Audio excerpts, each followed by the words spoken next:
1. Robbie. 98, 99, 100. Gloria withdrew her chubby little forearm from before her eyes and stood for a moment, wrinkling her nose and blinking in the sunlight. Then, trying to watch in all directions at once, she withdrew a few cautious steps from the tree against which she had been leaning.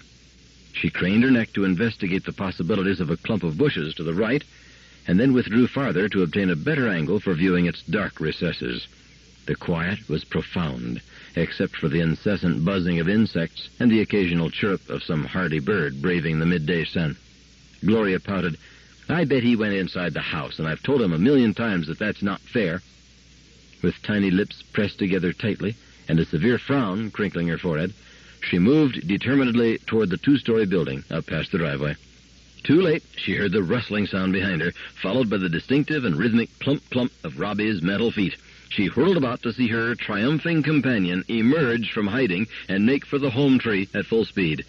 Gloria shrieked in dismay, "Wait, Robbie, that wasn't fair, Robbie. You promised you wouldn't run until I found you." Her little feet could make no headway at all against Robbie's giant strides. Then, within 10 feet of the goal, Robbie's pace slowed suddenly to the merest of crawls, and Gloria, with one final burst of wild speed, dashed pantingly past him to touch the welcome bark of home tree first. Gleefully, she turned on the faithful Robbie, and with the basest of ingratitude rewarded him for his sacrifice by taunting him cruelly for a lack of running ability. "Robbie can't run," she shouted at the top of her 8-year-old voice. "I can beat him any day. I can beat him any day." She chanted the words in a shrill rhythm. Robbie didn't answer, of course, not in words. He pantomimed running, instead, inching away until Gloria found herself running after him as he dodged her narrowly, forcing her to veer in helpless circles, little arms outstretched and fanning at the air. "Robbie," she squealed, "stand still." And the laughter was forced out of her in breathless jerks, until he turned suddenly and caught her up, whirling her around, so that for her the world fell away for a moment with a blue emptiness beneath, and green trees stretching hungrily downward toward the void. Then she was down in the grass again, leaning against Robbie's leg, and still holding a hard metal finger. After a while her breath returned. She pushed uselessly at her disheveled hair in vague imitation of one of her mother's gestures, and twisted to see if her dress were torn. She slapped her hand against Robbie's torso. "Bad boy, I'll spank you." And Robbie cowered, holding his hands over his face so that she had to add, "No, I won't, Robbie. I won't spank you. But anyway, it's my turn to hide now, because you've got longer legs, and you promised not to run till I found you." Robbie nodded his head, a small parallelepiped with rounded edges and corners attached to a similar but much larger parallelepiped that served as torso by means of a short, flexible stalk, and obediently faced the tree. A thin metal film descended over his glowing eyes, and from within his body came a steady, resonant ticking. "Don't peek now, and don't skip any numbers," warned Gloria, and scurried for cover. With unvarying regularity, seconds were ticked off, and at the 100th, up went the eyelids, and the glowing red of Robbie's eyes swept the prospect. They rested for a moment on a bit of colorful gingham that protruded from behind a boulder. He advanced a few steps and convinced himself that it was Gloria who squatted behind it. Slowly, remaining always between Gloria and home tree, he advanced on the hiding place, and when Gloria was plainly in sight and could no longer even theorize to herself that she was not seen, he extended one arm toward her, slapping the other against his leg so that it rang again. Gloria emerged sulkily. "You peeked," she exclaimed with gross unfairness. "Besides, I'm tired of playing hide-and-seek. I want to ride." But Robbie was hurt at the unjust accusation, so he seated himself carefully and shook his head ponderously from side to side. Gloria changed her tone to one of gentle coaxing immediately. "Come on, Robbie. I didn't mean it about the peeking. Give me a ride." Robbie was not to be won over so easily, though. He gazed stubbornly at the sky and shook his head even more emphatically.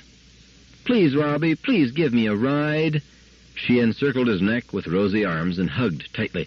Then, changing moods in a moment, she moved away. "If you don't, I'm going to cry." And her face twisted appallingly in preparation. Hard-hearted Robbie paid scant attention to this dreadful possibility and shook his head a third time. Gloria found it necessary to play her trump card. "If you don't," she exclaimed warmly, "I won't tell you any more stories, that's all. Not one." Robbie gave in immediately and unconditionally before this ultimatum, nodding his head vigorously until the metal of his neck hummed. Carefully, he raised the little girl and placed her on his broad, flat shoulders. Gloria's threatened tears vanished immediately, and she crowed with delight. Robbie's metal skin, kept at a constant temperature of 70 by the high-resistance coils within, felt nice and comfortable, while the beautifully loud sound her heels made as they bumped rhythmically against his chest was enchanting. "You're an air coaster, Robbie. You're a big silver air coaster. Hold out your arms straight. You got to, Robbie, if you're going to be an air coaster." The logic was irrefutable. Robbie's arms were wings catching the air currents, and he was a silver coaster. Gloria twisted the robot's head and leaned to the right. He banked sharply. Gloria equipped the coaster with a motor that went brrr, and then with weapons that went powie and shish. Pirates were giving chase, and the ship's blasters were coming into play. The pirates dropped in a steady rain. "Got another one. 2 more," she cried. Then, "Faster, men," Gloria said pompously. "We're running out of ammunition."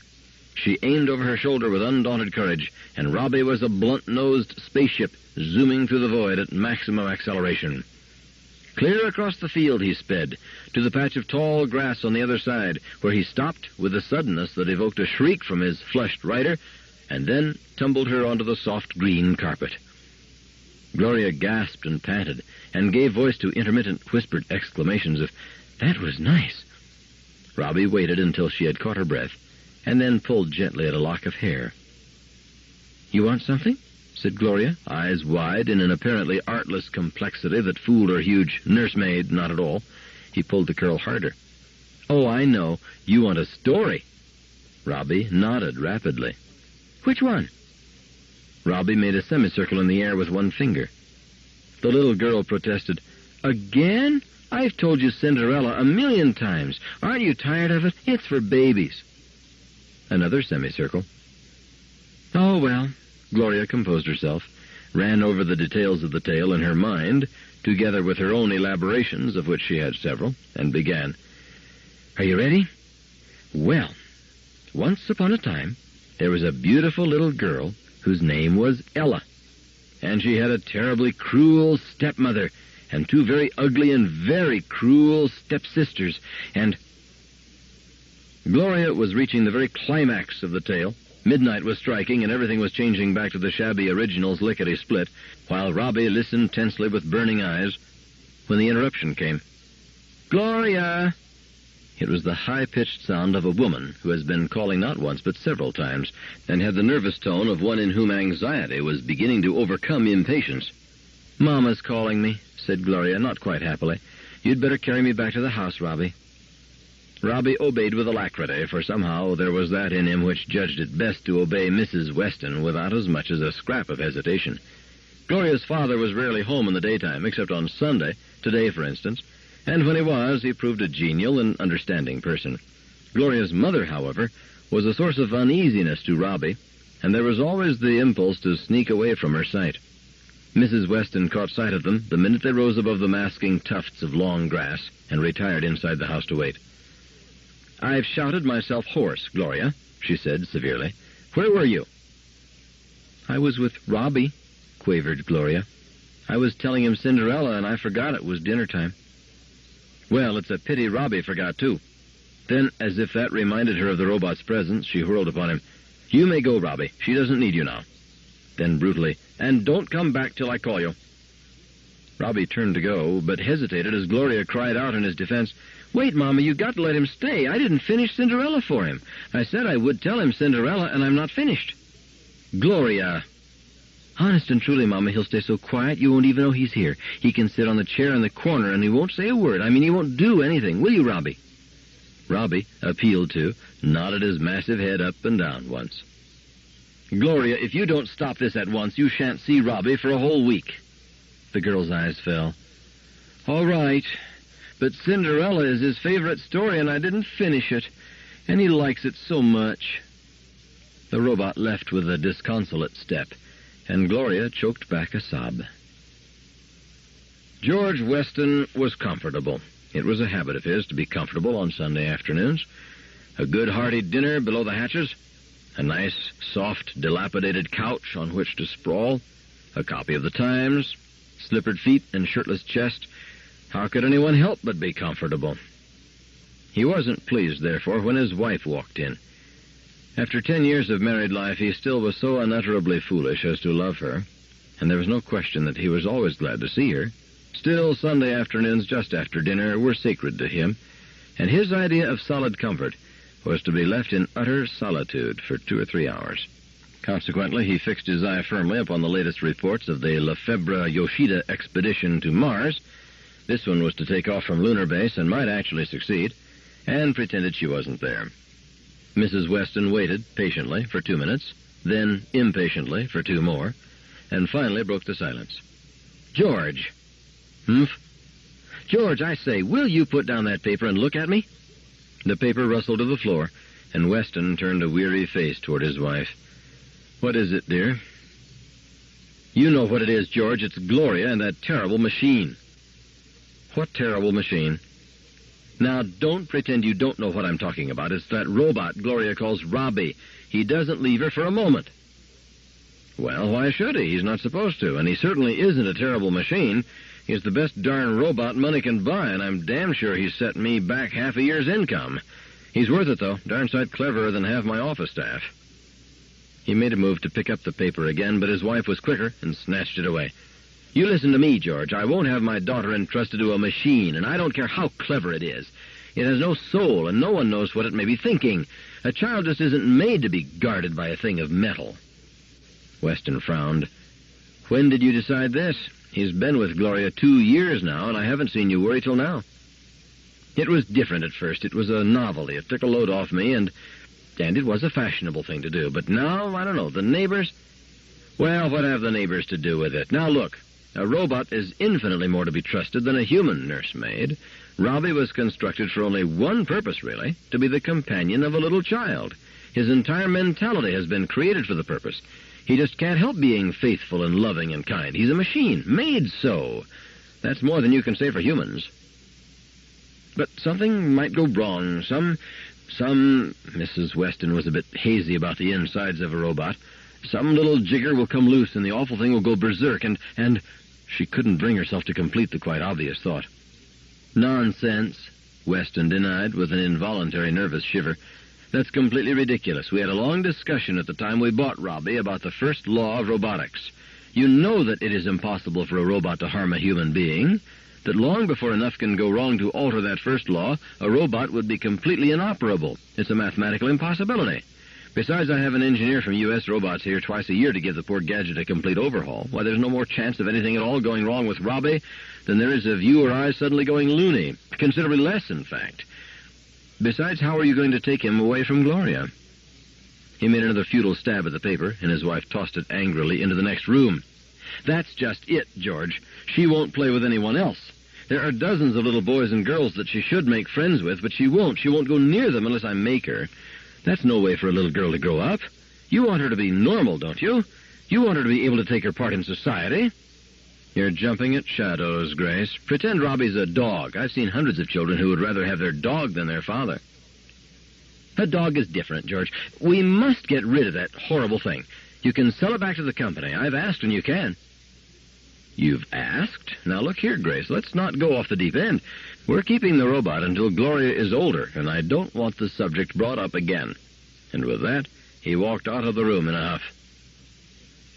Mrs. Weston met her husband at the door 2 evenings later. "You'll have to listen to this, George. There's bad feeling in the village." "About what?" asked Weston. He stepped into the washroom and drowned out any possible answer with a splash of water. Mrs. Weston waited. She said, "About Robbie." Weston stepped out, towel in hand, face red and angry. "What are you talking about?" "Oh, it's been building up and building up. I've tried to close my eyes to it, but I'm not going to anymore. Most of the villagers consider Robbie dangerous. Children aren't allowed to go near our place in the evenings." "We trust our child with the thing." "Well, people aren't reasonable about these things." "Then to hell with them." "Saying that doesn't solve the problem. I've got to do my shopping down there. I've got to meet them every day. And it's even worse in the city these days when it comes to robots. New York has just passed an ordinance keeping all robots off the street between sunset and sunrise." "All right, but they can't stop us from keeping a robot in our home. Grace, this is one of your campaigns. I recognize it. But it's no use. The answer is still no. We're keeping Robbie." And yet he loved his wife. And what was worse, his wife knew it. George Weston, after all, was only a man, poor thing, and his wife made full use of every device which a clumsier and more scrupulous sex has learned, with reason and futility, to fear. 10 times in the ensuing week he cried, "Robbie stays, and that's final." And each time it was weaker, and accompanied by a louder and more agonized groan. Came the day at last when Weston approached his daughter guiltily and suggested a beautiful Visivox show in the village. Gloria clapped her hands happily. "Can Robbie go?" "No, dear," he said, and winced at the sound of his voice. "They won't allow robots at the Visivox, but you can tell him all about it when you get home." He stumbled all over the last few words and looked away. Gloria came back from town bubbling over with enthusiasm, for the Visivox had been a gorgeous spectacle indeed. She waited for her father to maneuver the jet car into the sunken garage. "Wait till I tell Robbie, Daddy. He would have liked it like anything, especially when Francis Fran was backing away so quietly and backed right into one of the leopard men and had to run." She laughed again. "Daddy, are there really leopard men on the moon?"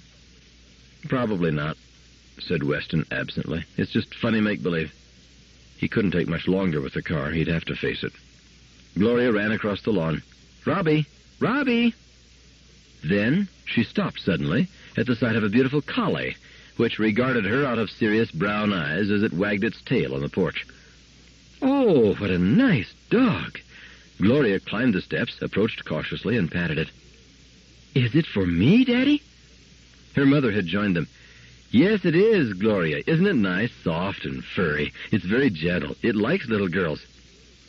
"Can he play games?" "Surely. He can do any number of tricks. Would you like to see some?" "Right away. I want Robbie to see him, too. Robbie!" She stopped uncertainly and frowned. "I'll bet he's just staying in his room because he's mad at me for not taking him to the Visivox. You'll have to explain to him, Daddy. He might not believe me, but he knows if you say it, it's so." Weston's lips grew tighter. He looked toward his wife, but could not catch her eye. Gloria turned precipitously and ran down the basement steps, shouting as she went, "Robbie, come and see what Daddy and Mama brought me. They brought me a dog, Robbie." In a minute she had returned, a frightened little girl. "Mama, Robbie isn't in his room. Where is he?" There was no answer, and George Weston coughed and was suddenly extremely interested in a namelessly drifting cloud. Gloria's voice quavered on the verge of tears. "Where's Robbie, Mama?" Mrs. Weston sat down and drew her daughter gently to her.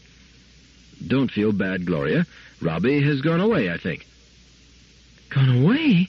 Where? Where's he gone away, Mama?" "No one knows, darling. He just walked away. We've looked and we've looked and we've looked for him, but we can't find him." "You mean he'll never come back again?" Her eyes were round with horror. "We may find him soon. We'll keep looking for him. And meanwhile, you can play with your nice new doggie. Look at him. His name is Lightning, and he can—" But Gloria's eyelids had overflown. "I don't want the nasty dog. I want Robbie. I want you to find me Robbie." Her feelings became too deep for words, and she spluttered into a shrill wail. Mrs. Weston glanced at her husband for help, but he merely shuffled his feet morosely and did not withdraw his ardent stare from the heavens, so she bent to the task of consolation. "Why do you cry, Gloria? Robbie was only a machine, just a nasty old machine. He wasn't alive at all." "He was not no machine," screamed Gloria, fiercely and ungrammatically. "He was a person, just like you and me, and he was my friend. I want him back. Oh, Mama, I want him back." Her mother groaned in defeat and left Gloria to her sorrow. "Let her have her cry out," she told her husband. "Childish griefs are never lasting. In a few days she'll forget that awful robot ever existed." But time proved Mrs. Weston a bit too optimistic. To be sure, Gloria ceased crying, but she ceased smiling, too, and the passing days found her ever more silent and shadowy. Gradually, her attitude of passive unhappiness wore Mrs. Weston down, and all that kept her from yielding was the impossibility of admitting defeat to her husband. Then one evening she flounced into the living room, sat down, folded her arms, and looked boiling mad.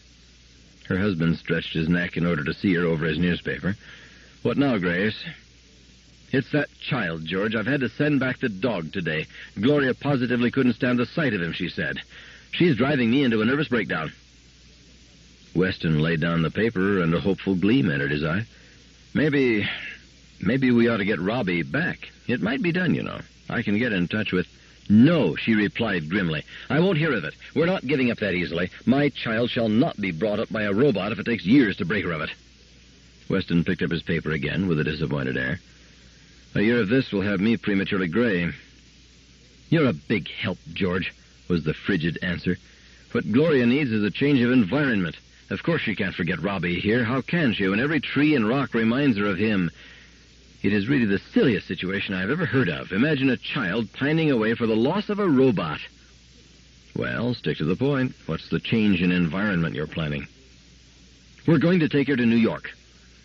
The city? In August? Say, do you know what New York is like in August? It's unbearable. Millions do bear it. They don't have a place like this to go to. If they didn't have to stay in New York, they wouldn't. Well, we have to. I say we're leaving now, or as soon as we can make the arrangements. In the city, Gloria will find sufficient interests and sufficient friends to perk her up and make her forget that machine. Oh, Lord, groaned the lesser half. Those frying pavements. We have to, was the unshaken response. Gloria has lost 5 pounds in the last month, and my little girl's health is more important to me than your comfort. It's a pity you didn't think of your little girl's health before you deprived her of her pet robot, he muttered, but to himself. Gloria displayed immediate signs of improvement when told of the impending trip to the city. She spoke little of it, but when she did, it was always with lively anticipation. Again she began to smile and to eat with something of her former appetite. Mrs. Weston hugged herself for joy and lost no opportunity to triumph over her still skeptical husband. You see, George, she helps with the packing like a little angel and chatters away as if she hadn't a care in the world. It's just as I told you. All we need do is substitute other interests. Humph, was the skeptical response. I hope so. Preliminaries were gone through quickly. Arrangements were made for the preparation of their city home, and a couple were engaged as housekeepers for the country home. When the day of the trip finally did come, Gloria was all but her old self again, and no mention of Robbie passed her lips at all. In high good humor, the family took a taxi gyro to the airport. Weston would have preferred using his own private gyro, but it was only a 2-seater with no room for baggage, and entered the waiting liner. Come, Gloria, called Mrs. Weston. I've saved you a seat near the window so you can watch the scenery. Gloria trotted down the aisle cheerily, flattened her nose into a white oval against the thick, clear glass, and watched with an intentness that increased as the sudden coughing of the motor drifted backward into the interior. She was too young to be frightened when the ground dropped away as if let through a trapdoor, and she herself suddenly became twice her usual weight, but not too young to be mightily interested. It wasn't until the ground had changed into a tiny patchwork quilt that she withdrew her nose and faced her mother again. Will we soon be in the city, Mama? She asked, rubbing her chilled nose and watching with interest as the patch of moisture, which her breath had formed on the pane, shrank slowly and vanished. In about half an hour, dear. Then, with just the faintest trace of anxiety, aren't you glad we're going? Don't you think you'll be very happy in the city with all the buildings and people and things to see? We'll go to the Visivox every day and see shows and go to the circus and the beach and... Yes, Mama, was Gloria's unenthusiastic rejoinder. The liner passed over a bank of clouds at the moment, and Gloria was instantly absorbed in the unusual spectacle of clouds underneath one. Then they were over clear sky again, and she turned to her mother with a sudden mysterious air of secret knowledge. I know why we're going to the city, Mama. Do you? Mrs. Weston was puzzled. Why, dear? You didn't tell me because you wanted it to be a surprise, but I know. For a moment, she was lost in admiration at her own acute penetration, and then she laughed gaily. We're going to New York so we can find Robbie, aren't we, with detectives? The statement caught George Weston in the middle of a drink of water, with disastrous results. There was a sort of strangled gasp, a geyser of water, and then a bout of choking coughs. When all was over, he stood there, a red-faced, water-drenched, and very, very annoyed person. Mrs. Weston maintained her composure, but when Gloria repeated her question in a more anxious tone of voice, she found her temper rather bent. Maybe, she retorted tartly. Now sit and be still, for heaven's sake. New York City, 1998 A.D., was a paradise for the sightseer more than ever in its history. Gloria's parents realized this and made the most of it. On direct orders from his wife, George Weston arranged to have his business take care of itself for a month or so in order to be free to spend the time in what he termed dissipating Gloria to the verge of ruin. Like everything else Weston did, this was gone about in an efficient, thorough, and businesslike way.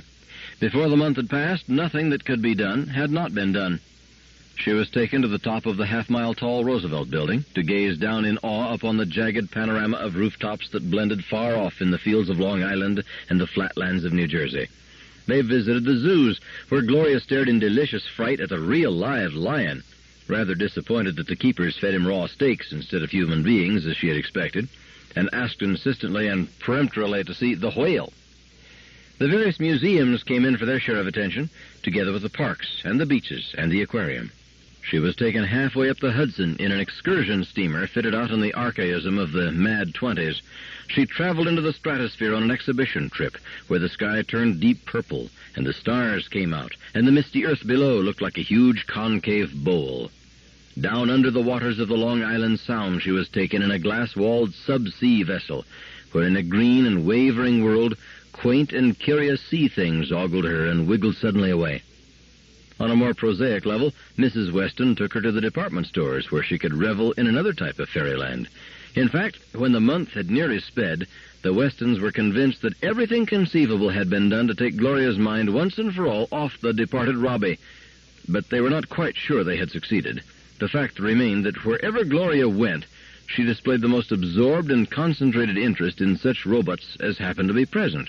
No matter how exciting the spectacle before her, nor how novel to her girlish eyes, she turned away instantly if the corner of her eye caught a glimpse of metallic movement. Mrs. Weston went out of her way to keep Gloria away from all robots. And the matter was finally climaxed in the episode at the Museum of Science and Industry. The museum had announced a special children's program in which exhibits of scientific witchery scaled down to the child's mind were to be shown. The Westons, of course, placed it upon their list of absolutely. It was while the Westons were standing totally absorbed in the exploits of a powerful electromagnet that Mrs. Weston suddenly became aware of the fact that Gloria was no longer with her.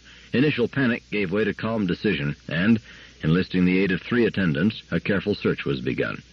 Gloria, of course, was not one to wander aimlessly, however. For her age, she was an unusually determined and purposeful girl, quite full of the maternal genes in that respect. She had seen a huge sign on the 3rd floor which had said, "This way to the talking robot." Having spelled it out to herself, and having noticed that her parents did not seem to wish to move in the proper direction, she did the obvious thing. Waiting for an opportune moment of parental distraction, she calmly disengaged herself and followed the sign. The talking robot was a tour de force, a thoroughly impractical device, possessing publicity value only. Once an hour, an escorted group stood before it and asked questions of the robot engineer in charge in careful whispers. Those the engineer decided were suitable for the robot's circuits were transmitted to the talking robot. It was rather dull. It may be nice to know that the square of 14 is 196, that the temperature at the moment is 72 degrees Fahrenheit, and the air pressure 30.02 inches of mercury, that the atomic weight of sodium is 23. But one doesn't really need a robot for that. One especially does not need an unwieldy, totally immobile mass of wires and coils spreading over 25 square yards. Few people bothered to return for a second helping, but one girl in her middle teens sat quietly on a bench waiting for a third. She was the only one in the room when Gloria entered. Gloria did not look at her. To her at the moment, another human being was but an inconsiderable item. She saved her attention for this large thing with the wheels. For a moment she hesitated in dismay. It didn't look like any robot she had ever seen. Cautiously and doubtfully she raised her treble voice. "Please, Mr. Robot, sir, are you the talking robot, sir?" She wasn't sure, but it seemed to her that a robot that actually talked was worth a great deal of politeness. The girl in her mid-teens allowed a look of intense concentration to cross her thin, plain face. She whipped out a small notebook and began writing in rapid pothooks. There was an oily whir of gears, and a mechanically timbered voice boomed out in words that lacked accent and intonation. "I am the robot that talks." Gloria stared at it ruefully. It did talk, but the sound came from inside somewheres. There was no face to talk to. She said, "Can you help me, Mr. Robot, sir?" The talking robot was designed to answer questions, and only such questions as it could answer had ever been put to it. It was quite confident of its ability, therefore. "I can help you." Thank you, Mr. Robot, sir. Have you seen Robbie? Who is Robbie? He's a robot, Mr. Robot, sir. She stretched to tiptoes. He's about so high, Mr. Robot, sir, only higher, and he's very nice. He's got a head, you know. I mean, you haven't, but he has, Mr. Robot, sir. The talking robot had been left behind. Robot? Yes, Mr. Robot, sir. A robot just like you, except he can't talk, of course, and looks like a real person. Robot like me? Yes, Mr. Robot, sir.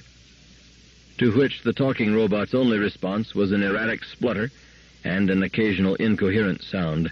The radical generalization offered it, i.e. its existence, not as a particular object, but as a member of a general group, was too much for it. Loyally, it tried to encompass the concept, and half a dozen coils burnt out. Little warning signals were buzzing. The girl in her mid-teens left at that point. She had enough for her Physics 1 paper on practical aspects of robotics. This paper was Susan Calvin's first of many on the subject. Gloria stood waiting with carefully concealed impatience for the machine's answer when she heard the cry behind her of, "There she is," and recognized that cry as her mother's.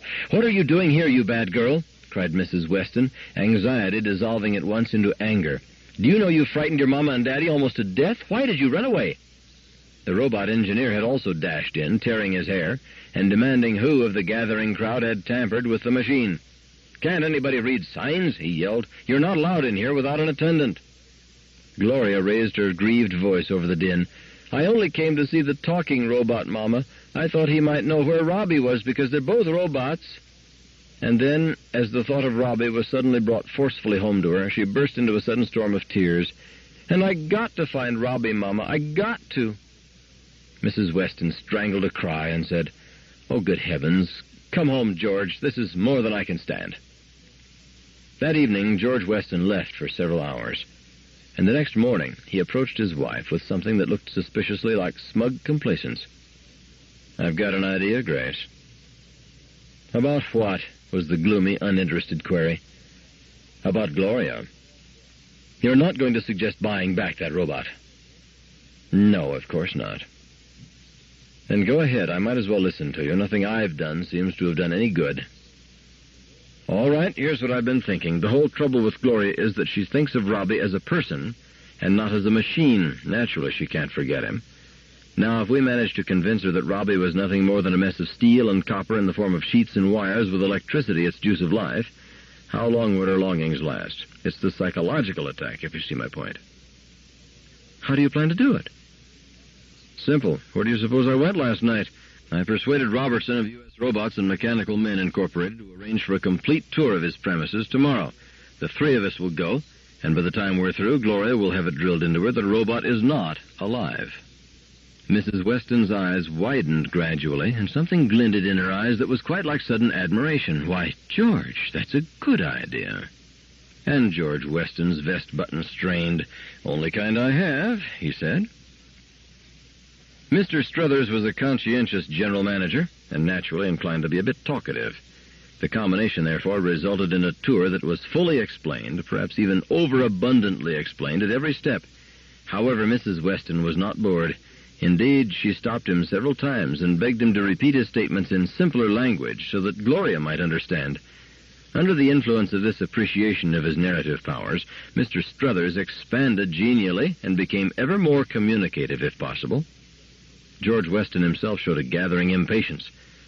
"Pardon me, Struthers," he said, breaking into the middle of a lecture on the photoelectric cell. "Haven't you a section of the factory where only robot labor is employed?" "Eh? Oh, yes, indeed." He smiled at Mrs. Weston. "A vicious circle, in a way, robots creating more robots. Of course, we are not making a general practice out of it. For one thing, the unions would never let us. But we can turn out a very few robots using robot labor exclusively, merely as a sort of scientific experiment.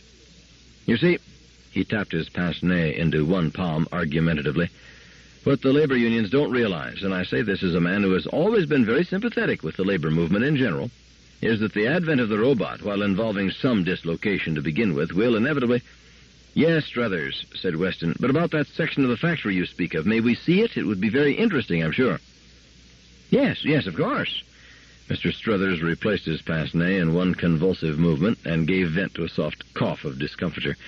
"Follow me, please." He was comparatively quiet while leading the three through a long corridor and down a flight of stairs. Then, when they had entered a large, well-lit room that buzzed with metallic activity, the sluices opened and the flood of explanation poured forth again. "There you are," he said with pride in his voice. "Robots only. 5 men act as overseers, and they don't even stay in this room. In 5 years, that is, since we began this project, not a single accident has... Of course, the robots here assembled are comparatively simple, but..." The general manager's voice had long died to a rather soothing murmur in Gloria's ears. The whole trip seemed rather dull and pointless to her, though there were many robots in sight. None were even remotely like Robbie, though, and she surveyed them with open contempt.